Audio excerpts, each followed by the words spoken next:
התעוררתי בבוקר, מזיע. השעון מצלצל. מסתבר שזה הנייד שלי. אני עונה. חצי אפוף. תגיע מיד למשרד, זו מירית מדברת. סקירה שלנו בחברה. אמר לי להגיע דחוף. הבוס רוצה לדבר איתך. נלחצתי, קמתי, התלבשתי. צחצחתי שיניים, פעמיים. שתיתי קפה מהר. לקחתי קורסון. היה חם. עינתי, נסעתי, נתקעתי. שיט. לקחתי מונית ובדרך אני חושב מה כבר עשיתי.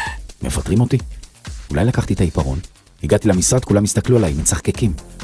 זהו. הבנתי, מפטרים אותי. הלך עליי. אני מפוטר. נכנסתי לבוס שפוף, הוא אומר לי, יש לך שוקולד על השפה. אני קראתי לך כי אני מתוכנן להיות אירוע לחברה, אירוע נשמתי לרווחה. מאוד יוקרתי, מאוד מסוגנן, מאוד יפה, אמור להיות טעים, ואני סומך עליך. אין בעיה. רק שתדע, אירוע מתוכנן לשבוע הבא.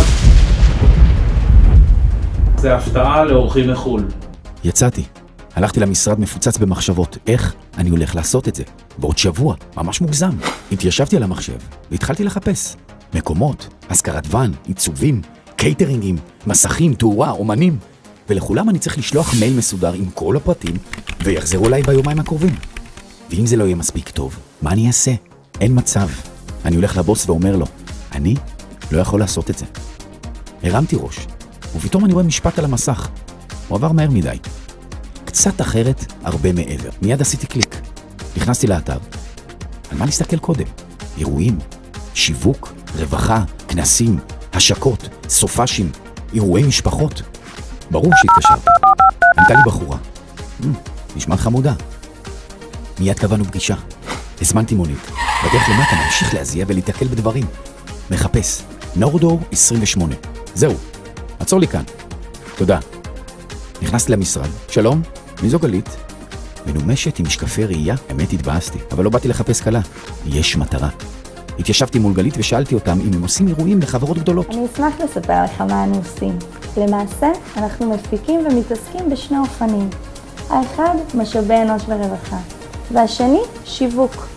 אנו שמים דגש על צורכי הלקוח ועל מטרת האירוע. בפן השיווק, הפקנו לבנק לאומי, מועדון או צרכנות, בזק עסקים, הפקנו גם אירועי חברה,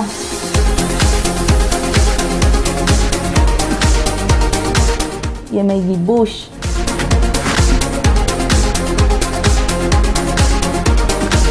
כנסים,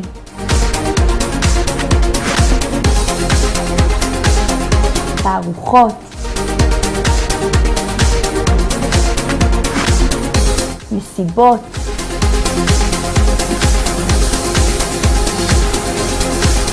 ימי משפחה,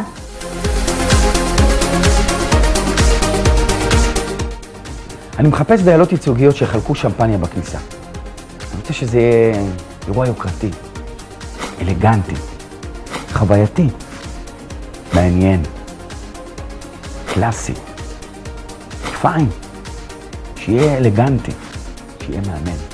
בוודאי. הפקנו לרולקס, אירוע 65 שנה עולמי. ועידת גלובס עסקים, 25 שנה לרשת MGS. מעולה אמרתי. נשמתי לרווחה, גיבשנו רעיון.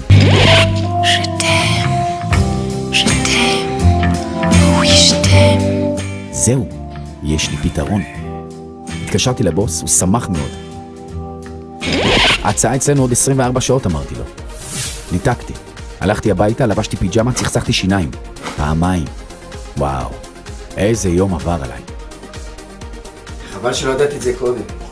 בקיצור, פירוצ'י, הפקות. לילה טוב.